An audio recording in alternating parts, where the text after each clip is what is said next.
की शुरुआत करेंगे और सबसे पहले बात हजारीबाग की। हजारीबाग के गिद्दीद में देर रात पुलिस और कुख्यात अपराधी राहुल दुबे गैंग के बीच मुठभेड़ हो गई।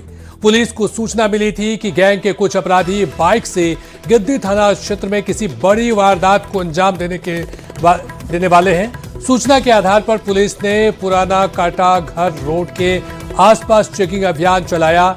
इसी दौरान बाइक सवार 3 संदिग्ध पुलिस के हत्थे चढ़े। पुलिस के रोकने पर बाइक सवार भागने लगे और बाइक गिरने के बाद जंगल की ओर भागकर पुलिस पर फायरिंग शुरू कर दी। जवाबी कार्रवाई में 2 अपराधी घायल हो गए, जिन्हें इलाज के लिए हजारीबाग सदर अस्पताल भेजा गया है। वहीं एक अपराधी अंधेरे का फायदा उठाकर फरार हो गया। पुलिस ने मौके से 2 हथियार, गोलियां, खोखे, पर्चा और मोबाइल बरामद किए हैं। आपको बता दें कि हजारीबाग में ये घटना घटी है। गिद्दी थाना में अपराधियों को यहां पर गोली मारा गया है। अपराधी इलाज के दौरान इन्हें हजारीबाग रेफर कर दिया गया है। आपको बता दें कि बाइक सवार 3 संदिग्ध पुलिस के हत्थे चढ़े। पुलिस ने जब रोकने की कोशिश की तो अपराधी भागने लगे, जिसके बाद जंगल से अपराधियों ने पुलिस पर फायरिंग की और फायरिंग के दौरान जब पुलिस ने जवाबी कार्रवाई की तो 2 अपराधियों को गोली लगी, जिन्हें पुलिस ने रिटेन किया। हालांकि एक अंधेरे का फायदा उठाकर एक अपराधी भागने में सफल रहा। ये तस्वीरें हम आपको दिखा रहे हैं। सुशांत हमारे साथ और अधिक जानकारी के साथ जुड़ चुके हैं। सुशांत, पूरी घटनाक्रम को बताएं, किस तरह से ये अपराधी किस वारदात को अंजाम देने के फिराक में थे, कैसे पुलिस ने इसे पकड़ा?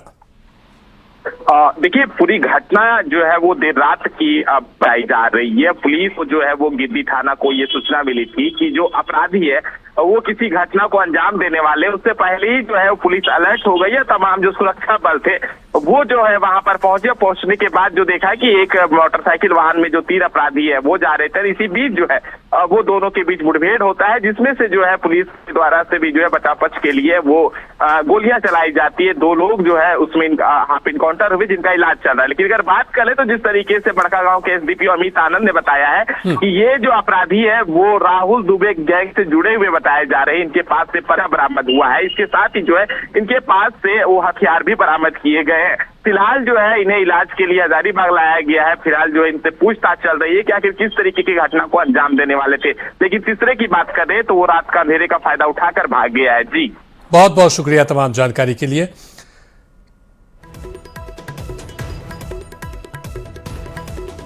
चलिए, और बड़ी खबर रामगढ़ से बता रहे हैं। रामगढ़ के बड़काकाना से बड़ी खबर है। हेहल स्थित मां छिन्न मस्तिके सीमेंट एंड इस्पात फैक्ट्री में देर रात भीषण ब्लास्ट से हड़कंप मच गया। हादसे की चपेट में आने से 3 इंजीनियरों की दर्दनाक मौत हो गई, जबकि इंजीनियर तरुण रवानी गंभीर रूप से घायल हो गए हैं। घायल इंजीनियर को रांची के एक निजी अस्पताल में भर्ती कराया गया है। बताया जा रहा है कि पावर प्लांट के टरबाइन के ओवर स्पीड पैनल में ओवर हीटिंग के बाद सेफ्टी डिवाइस फेल हो गए और अचानक जोरदार ब्लास्ट हो गया। इधर हादसे के बाद मजदूरों में आक्रोश है। मजदूरों ने फैक्ट्री प्रबंधन पर सुरक्षा मानकों की अनदेखी का आरोप लगाया है और मृतकों के परिजनों को उचित मुआवजा देने की मांग की है। यहाँ पे काफ़ी दिनों से एसी के लिए बोला जा रहा था, लेकिन इन्होंने लापरवाही किया। एसी नहीं लगवाने की वजह से कंट्रोल रूम में जो पैनल है ओवर हीटिंग हुआ। ओवर हीटिंग की वजह से टरबाइन ओवर स्पीड थी, जिसको कंट्रोल नहीं कर पाई। जब टरबाइन कंट्रोल नहीं हुई तो उसमें आग लगी, ब्लास्टिंग हुआ। ब्लास्टिंग के दौरान अपने 3 आदमी ख़त्म हो गए। मारे सेफ्टी डिवाइस को मारे ओवर स्पीड वाले को, लेकिन वो कुछ रीड नहीं किया, कुछ काम नहीं किया और कुछ भी रिले काम नहीं करने लगा और कुछ नहीं काम करने लगा, जिस कारण से हादसा हो गया। तुरंत एकदम ब्लास्ट हो गया। आनंद फानन में 1-2 जो बचे दौड़ दौड़ के कूद के वो बच गए, बाकी सारे कुछ। यही चाहते हैं कि जो मृत्यु हुई है 3 लोगों को वो सही मुआवजा मिलना चाहिए और हम लोग जितने काम कर रहे हैं हम लोग को वेतन मिले और हम लोग एक प्लांट में काम नहीं करेंगे। चलिए, और अधिक जानकारी के साथ जावेद खान हमारे साथ जुड़ चुके हैं। जावेद, बड़ी लापरवाही कहा जा सकता है जहां मजदूर वहां काम कर रहे थे उनकी सेफ्टी को लेकर के सवाल उठ रहा है। जो वहां काम करने वाले थे उन्होंने साफ तौर पर कहा है कि बड़ी लापरवाही है, उनकी सेफ्टी के साथ खिलवाड़ किया गया है, जिस वजह से ये बड़ा हादसा हुआ है। जी जी बिल्कुल, सुरक्षा में तो कहीं ना कहीं चूक हुई है, इसके कारण ये इतनी बड़ी दुर्घटना घटित हुई है। और अभी की वर्तमान स्थिति की बात करें तो वहाँ पर मजदूर लगातार अपना आक्रोश जता रहे हैं। मृतक के परिजन भी वहाँ पर पहुँच गए हैं। पूरे मामले की उच्च स्तरीय जांच की मांग की जा रही है। रामगढ़ जिले में बताना चाहेंगे कि स्पंज एंड आयरन फैक्ट्री में लगातार इस तरह की घटनाएं हो रही, जिसमें अब तक कई लोगों की मौत हो चुकी है। ताजा मामला बरकाकाना ओकी क्षेत्र के हेल के माँ छिन्नमस्ती के cement and sponge iron factory की देर रात्रि में हुई, जिसमें 3 इंजीनियर की मौत हो गई है और 1 इंजीनियर जो गंभीर रूप से घायल है, उनका इलाज रांची के एक निजी अस्पताल में चल रहा है। बताया गया कि पैनल में ओवर हीटिंग और टरबाइन में ओवर स्पीडिंग के कारण ये ब्लास्ट हुआ। ब्लास्ट के जद में आकर के ये 3 लोगों की दर्दनाक मौत हुई है। जी जावेद, आप बता रहे हैं कि इससे पहले भी इस तरह की घटना हुई है, तो फिर फैक्ट्री के जो मालिक हैं उन पर कार्रवाई क्यों नहीं हुई, और इस घटना के बाद फैक्ट्री के प्रबंधन क्या कुछ कह रहे हैं? जी, फैक्ट्री प्रबंधन तो अधिकृत रूप से कुछ मीडिया के सामने आकर नहीं बोलते, लेकिन बाद में एक जांच कमेटी बनती है सरकार की ओर से, जिला प्रशासन की ओर से। जांच रिपोर्ट में क्या आता है ये मीडिया को भी नहीं बताया जाता सार्वजनिक रूप से, लेकिन जांच के नाम पर खानापूर्ति की जाती है लगातार। अभी कुज्जू के Shriram power and sponge iron factory में 2 मजदूरों की इसी तरह की घटना में मौत हुई थी। उसके बाद अभी 10 दिनों के बाद यहाँ हेहल में घटना घटित हो गई है। लगातार जो है रामगढ़ जिले में घटनाएं घटित हो रही है, लेकिन यहाँ पर इस घटनाओं पर रोक लगाने के लिए कोई भी मुकम्मल व्यवस्था नहीं की जा रही है। जी जावेद, जिन इंजीनियरों की मौत हुई है इस घटना में, वो कहाँ के रहने वाले थे, इसके बारे में जानकारी? जी, इनमें 2 तो झारखंड के ही रहने वाले, एक झारखंड के बाहर के रहने वाले हैं। उनके भी परिजन यहाँ पहुंचने वाले हैं, उसके बाद विस्तृत जानकारी मिल पाएगी किस जिले से जुड़े हुए हैं। उनका कहना है कि काफी कम पैसे में हम लोगों से 12 घंटे तक काम कराया जाता है, जबकि ये बीटेक हैं, इंजीनियर हैं, लेकिन कम पैसा भी दिया जाता है, ज्यादा काम भी कराया जाता है। और जहाँ ये काम कर रहे थे वहाँ का तापमान काफी बढ़ जाता है, वहाँ का एसी खराब था। आज लगातार जो है प्रबंधन को एसी ठीक करवाने के लिए यहाँ पर प्रबंधन को बोल रहे थे, लेकिन प्रबंधन ने कहीं न कहीं लापरवाही की है। जी बहुत बहुत शुक्रिया तमाम जानकारी के लिए जावेद। तो टरबाइन फटने से 3 इंजीनियरों की मौत हुई है और जो मजदूर वहां पे काम कर रहे हैं उन्होंने गंभीर आरोप लगाया है कि फैक्ट्री प्रबंधन की तरफ से कोई भी इंतजाम नहीं किया गया था सुरक्षा को, जिस वजह से ये घटना घटी है। और अब बात एक ऐसी खबर की जो आपको हैरान कर सकती है, क्योंकि रांची में कार्गो पैंट पहनने को लेकर प्रशासन की कार्रवाई का मामला सामने आया है। दावा है कि कार्गो पैंट पहनने के कारण छात्र चांदी तिवारी को बीती रात डिटेन किया गया। आखिर ऐसा क्या था कि एक छात्र के कपड़ों को लेकर प्रशासन को कार्रवाई करनी पड़ी? क्या कार्गो पैंट पहनना किसी नियम का उल्लंघन है, और अगर नियम है तो वह नियम क्या कहता है? इस पूरे मामले को लेकर अब कई सवाल खड़े हो गए। क्या किसी व्यक्ति के पहनावे के आधार पर उसे डिटेन किया जा सकता है? प्रशासन के पास इस कार्रवाई का क्या कानूनी आधार है? फिलहाल छात्र को किन स्थितियों में डिटेन किया गया है, इसकी पूरी जानकारी सामने नहीं आई है, लेकिन मामला सामने आने के बाद रांची में इसे लेकर चर्चा जरूर तेज हो गई है।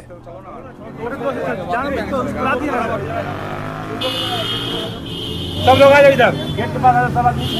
सर उनको तानाशाही तो फिर क्या है बताइए? ये तानाशाही तो फिर क्या है बताइए? तानाशाही तो फिर क्या है? नहीं तो 5 दिन से पानी नहीं तो 5 दिन उसको नाम क्या है इसका? नाम क्या है? पुलिस में है। लोअर बाजार का कहाँ है पेट्रोलिंग? लोअर बाजार का पेट्रोलिंग भिजवाइए, इसको केस करवा के इसको भिजवाते हैं। ये कैसे पहन लिया? तुम ऐसे तो पहन लिया तुम्हारा अपने आप में पेट्रोलिंग। जाइए आप सर, ये जय मिलता है दुकान में खरीद के पहने। आजा सर, जाओ ना बाबू, जाओ ना, जाओ जाओ। उसको छोड़िए सर, वो मेरा दोस्त है। दोस्त है, चलो ना। मेरे दोस्त है। ये तानाशाही तो फिर क्या है बताइए? तानाशाही तो फिर क्या है? नहीं तो 5 दिन से पानी नहीं तो 5 दिन उसको नाम क्या है इसका? नाम क्या है? पुलिस में है। लोअर बाजार का कहाँ है पेट्रोलिंग? लोअर बाजार का पेट्रोलिंग भिजवाई इसको, केस करवा के इसको भिजवाते हैं। ये कैसे पहन लिया? तुम ऐसे तो पहन लिया। तुम्हारा अपने आप में पेट्रोलिंग जाइए आप ये वजह नहीं बताया गया है। हमारे साथ गौरव जुड़ चुके हैं। गौरव, सबसे पहले तो ये बताइए कि ये छात्र कौन है और किस वजह से इसे कार्गो पहनने के बाद इसे डिटेन किया गया?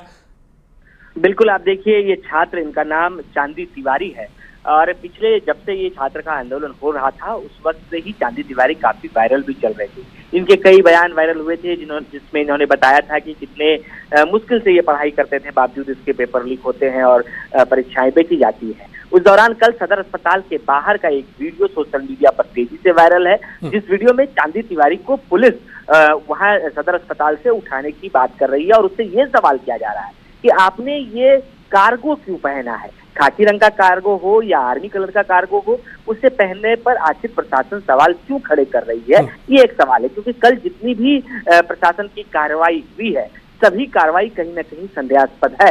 जिस तरीके से छात्रों के साथ झारखंड मुक्ति मोर्चा गुट के लोगों के द्वारा मारपीट की बात सामने आई, पुलिस के सामने तमाम चीजें हुई।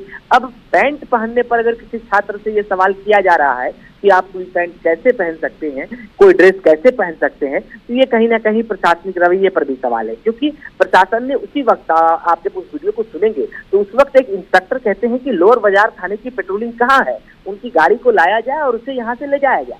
हो सकता है छात्रों को डराने का एक ये नुक्ता हो कि छात्र को ये बोलकर डराने का प्रयास है कि हम आपको डिटेन कर रहे हैं, आप यहाँ से हटिए, क्योंकि सदर अस्पताल खाली कराया जा रहा है। इस वजह से बावजूद इसके उसके ड्रेस को लेकर टिप्पणी करना कहीं ना कहीं प्रशासन पर सवाल खड़े करता है। बहुत बहुत शुक्रिया गौरव। तो सवाल ये है कि आखिर इसे डिटेन क्यों किया गया, पैंट पहनने के कारण। लेकिन अब वायरल वीडियो होने के बाद पुलिस प्रशासन को इस पर जवाब देना ही होगा।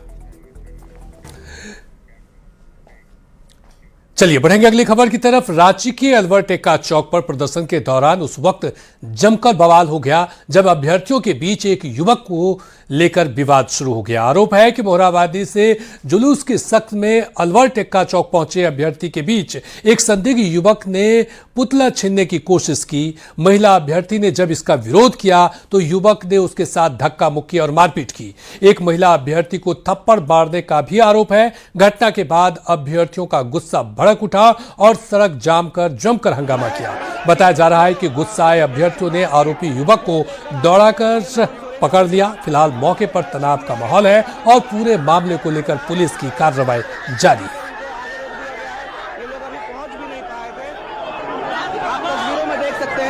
पुलिस और जो प्रशासन है और उस छात्रों के बीच में जो है लगातार यहाँ पे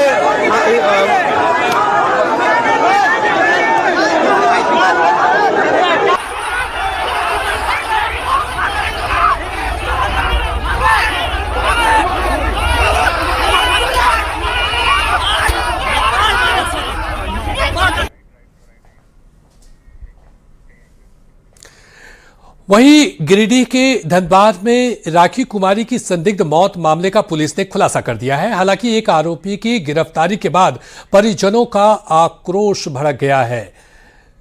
खेरसवा गांव के परिजन सड़क जाम कर धरने पर बैठ गए हैं और सभी आरोपियों की गिरफ्तारी की मांग करने लगे हैं। पुलिस प्रशासन के समझाने के बाद भी परिजन अब तक नहीं माने और सभी आरोपियों की गिरफ्तारी की मांग पर अड़े हैं। राखी के मायके वालों ने ससुराल वालों पर गला दबाकर हत्या करने का आरोप लगाया है। आपका बच्ची मेरा भैंसुर बेटी है। अच्छा, कैसे क्या घटना हुआ है? घटना हुआ, हम लोग सब मिलके जितना घर परिजन है सब मिलके मार दिए। कौन कौन लोग इसमें होंगे शामिल? शामिल साहब है, उसका गोतनी है, सास है, ननद है, दोनों गायत्री है, बेबी है, वो बबलू है, उसका भैंसुर है, उसका ससुर है, 2 गो जेधी है, 2 गो जोत है, सब मिलकर मारा है। तो आप लोग को सूचना कौन दिया, कैसे मिला? बबलू जी ने हमको, हम लोग कब सूचना दी? जो दामाद लगता है? हाँ, मेरा दामाद लगता है। सो राखी देवी जिनके पति बबलू यादव हैं, जो कि श्रम्बा के रहने वाले हैं, धनबाद थाना क्षेत्र की, उनकी डेड बॉडी मिली थी उनके घर से। तो इस मामले में थानेदार द्वारा त्वरित कार्रवाई करते हुए घटनास्थल पर पहुंच के बॉडी को सीज किया गया, उसको पोस्टमार्टम के लिए भेजा गया पोस्टमार्टम हो जाने के बाद मृतक के परिजनों के द्वारा सड़क को जाम किया गया था धनवाड़ थाना क्षेत्र के बाहर ही, जिसकी वजह से काफ़ी लंबी कतारें लग गई थी गाड़ियों की। फिर मुझे जब सूचना मिली तो मैंने आकर इसमें जो परिजन जिन्होंने सड़क को जाम किया था उन्हें मैंने आश्वासन दिया, उन्हें समझाया कि पुलिस कार्रवाई कर रही है। इसमें एक अरेस्टिंग भी हुई है। तो विवाहिता की मौत के बाद ये बवाल बचा है। धनबाद में विवाहिता की मौत हुई, जिसके बाद सड़क जाम कर धरना पर बैठ गए उनके परिजन। साफ तौर पर कहना है कि सभी आरोपियों की गिरफ्तारी होनी चाहिए इस मामले में, और इस गिरफ्तारी को लेकर के वो सड़क जाम कर दिए हैं। एजाज अहमद और अधिक जानकारी के साथ हमारे साथ जुड़ गए हैं। एजाज, क्या है इस बवाल के पीछे की वजह? जैसे बताया जा रहा है कि विवाहिता की मौत और उसके बाद ये लोग आक्रोशित लोग जो है वो सड़क पे बैठ गए हैं। जी, ये विवाहिता के मौत के बाद उपजी ये जो लोगों में आक्रोश है, आक्रोश के परिणाम स्वरूप लोगों ने सड़क को जाम कर दिया और कहीं ना कहीं जो विवाहिता के ससुराल वाले थे उन पर हत्या का आरोप लगाया है। लेकिन अभी इस मामले में जो अनुमंडल पदाधिकारी अमरेंद्र कुमार हैं, उन्होंने संज्ञान लिया और उन्होंने साफ कहा है कि एक आदमी की गिरफ्तारी हुई है और अन्य लोग जो इस घटना में शामिल हैं उनकी गिरफ्तारी के लिए लगातार पुलिस छापेमारी जगह जगह पर कर रही है। जिसके बाद पुलिस प्रशासन के मिन्नतें के बाद, समझाने के बाद आक्रोशित लोगों ने जाम को फिलहाल हटा दिया है। वहीं पुलिस लगातार कार्रवाई में जुट गई है। बहुत बहुत शुक्रिया तमाम जानकारी के लिए। तो विवाहिता की मौत के बाद परिजनों ने ससुराल वालों पर हत्या का आरोप लगाया है और उनकी गिरफ्तारी को लेकर के वो धरना पर बैठ गए हैं। ये तस्वीरें हम आपको दिखा रहे हैं। परिजनों को समझाने की कोशिश हालांकि जारी है। और बड़ी खबर खूंटी से है। खूंटी के रदिया प्रखंड क्षेत्र में जंगली हाथियों का आतंक लगातार बढ़ता जा रहा है। जंगल से भटककर हाथी अब किसानों के खेतों और ग्रामीण इलाकों में पहुंच रहे हैं और फसलों के साथ साथ घरों को भी नुकसान पहुंचा रहे हैं। ताजा मामला जो है वो किशनपुर माझी टोली गांव का है, जहां देर रात एक जंगली हाथी ने किसान दीपक माझी के करीब 1.5 एकड़ खेत में लगी धान की फसल को रौंदकर पूरी तरह बर्बाद कर दिया। हाथी के इस हमले से किसान को हजारों रुपए का नुकसान हुआ है। पूरी तरह से रौंद दिया है घर भी। और अब बात मौसम की करेंगे। झारखंड में अगले 5 दिनों तक मौसम का मिजाज बदला बदला रहने वाला है। मौसम विभाग के पूर्वानुमान के मुताबिक 25 अगस्त तक राज्य के कई हिस्सों में आसमान में बादल छाए रहने के साथ हल्के से मध्य दर्जे की बारिश और मेघ गर्जना की संभावना है। 23 अगस्त को पलामू, गढ़वा, चतरा के साथ गुमला, सिमडेगा और पश्चिमी सिंहभूम में कहीं कहीं भारी बारिश हो सकती है। ज्यादा जानकारी दे रहे हैं न्यूज 18 संवाददाता निरंजन सिंह। का मिजाज एक बार फिर बदल गया है। आप देखें कि अभी थोड़ी धूप है, लेकिन धूप और छांव का सिलसिला पिछले 4-5 दिन से चल रहा है। आगामी 24 अगस्त से झारखंड का मौसम का मिजाज फिर बदलेगा। भारी बारिश होने का संकेत लगाया गया है। मौसम विज्ञान विभाग के अनुसार आगामी 5 दिनों तक झारखंड में एक बार फिर उसी तरह का मौसम रहेगा जैसे पिछले 2-3 दिन पहले था। लगातार बारिश हो रही है, उमस भरी दिन भर गर्मी रहती है और रात में आसमान में बादल छाए रहते हैं। और अगर हम कोल्हान की बात करें तो कोल्हान में पिछले 2 दिनों से रुक रुक कर बारिश हो रही है। अगर हम संथाल की बात करें तो संथाल में भी रुक रुक कर बारिश हो रही है। अगर हम पलामू, गढ़वा, लातेहार और लोहरदगा की बात करें तो वहाँ भी बारिश हो रही है। लेकिन मौसम विज्ञान विभाग के अनुसार यह साफ तौर पर संकेत दिया गया है कि बारिश के साथ वज्रपात की भी संभावना बनी हुई है। रांची से निरंजन।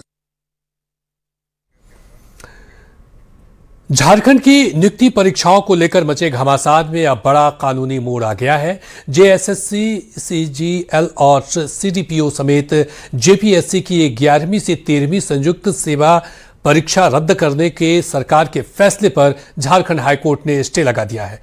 कोर्ट के इस फैसले को सफल अभ्यर्थियों के लिए बड़ी राहत मिली है।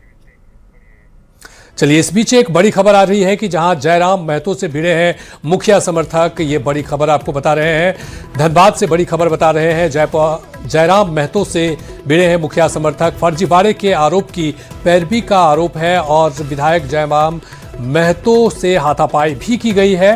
बरवाडा थाना में जमकर हंगामा हुआ है। थाना में अफरा तफरी का माहौल हो गया है। और बता दें कि विधायक जयराम पर मुखिया पुत्र ने ये आरोप लगाया है, मारपीट का आरोप लगाया है। पुलिस ने हंगामे के बीच विधायक जयराम महतो को सुरक्षित थाने से बाहर निकाला है। तो ये बड़ी खबर धनबाद से आपको बता रहे हैं, जहां पर विधायक जयराम महतो के साथ यहां पर मारपीट की गई है। संजय गुप्ता और अधिक जानकारी के साथ हमारे साथ जुड़ गए हैं। संजय, विधायक और यहां पर मुखिया के जो समर्थक थे उनके बीच मारपीट हुई है, क्या कुछ जानकारी इस बाबत?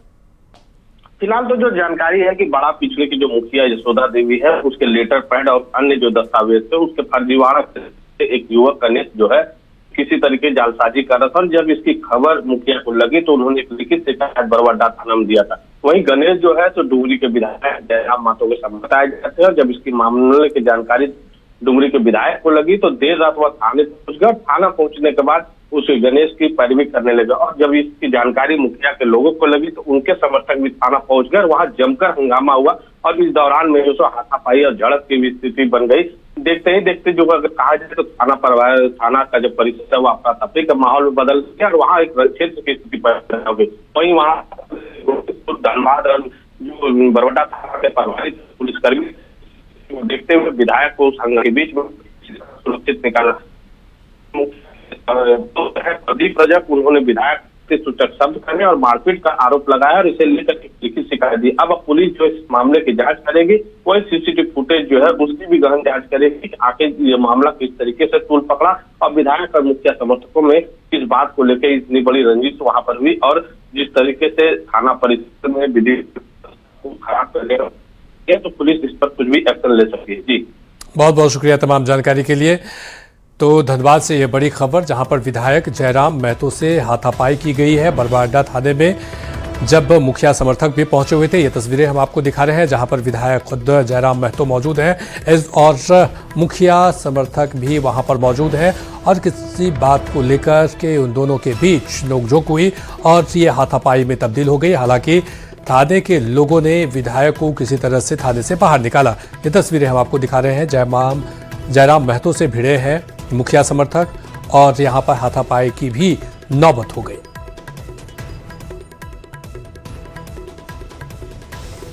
तो बरवाडा थाने में जमकर बवाल हुआ है। ये बवाल की तस्वीरें हम आपको दिखा रहे थे, जहां पर विधायक जयराम महतो पहुंचे हुए थे और मुखिया समर्थक भी पहुंचे हुए थे।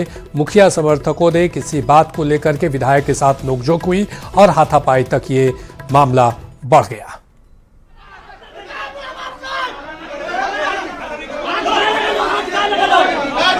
उधर झारखंड की नियुक्ति परीक्षाओं को लेकर मचे घमासान में अब बड़ा कानूनी मोड़ आ गया है। जेएसएससी, सीजीएल और सीडीपीओ समेत जेपीएससी की 11वीं से 13वीं संयुक्त सिविल सेवा परीक्षा रद्द करने के सरकार के फैसले पर झारखंड हाईकोर्ट ने स्टे लगा दिया है। कोर्ट के इस फैसले से सफल अभ्यर्थियों को बड़ी राहत मिली है, लेकिन विवाद अभी खत्म नहीं हुआ है। सरकार का फैसला रुका, नौकरी पर लौटे अभ्यर्थी। नौकरी गई, आंदोलन हुआ, अब कोर्ट से राहत। हाईकोर्ट का स्टे, अभ्यर्थियों के चेहरे पर खुशी। हाईकोर्ट से राहत, अब सुप्रीम कोर्ट पर नजर।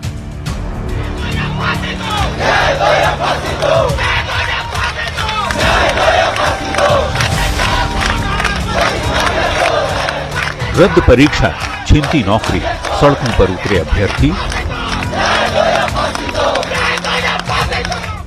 और फिर हाईकोर्ट का बड़ा फैसला। झारखंड में नियुक्ति परीक्षा विवाद ने अब नया मोड़ ले लिया है।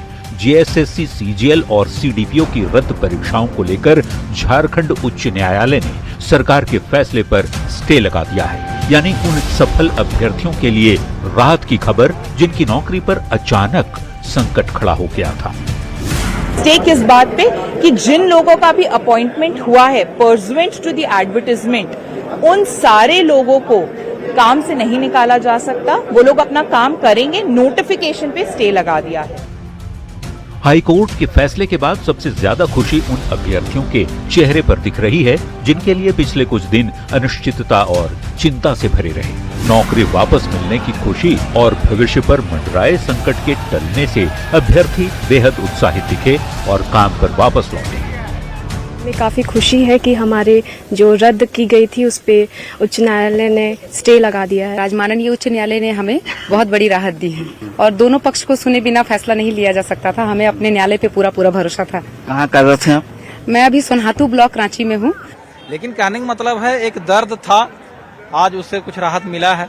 अब मैं सरकार से यही अपील करूंगा कि एक निष्पक्ष जांच हो, इंडिविजुअल जांच करा लीजिए ना, आप मेरा जांच करवा लीजिए, सबका जांच करवा लीजिए। 2000 कैंडिडेट है। कहाँ से हैं आप? मैं हजारीबाग जिला का हूँ। और इसी के साथ फिलहाल इस बुलेटिन में इतना ही। नमस्कार।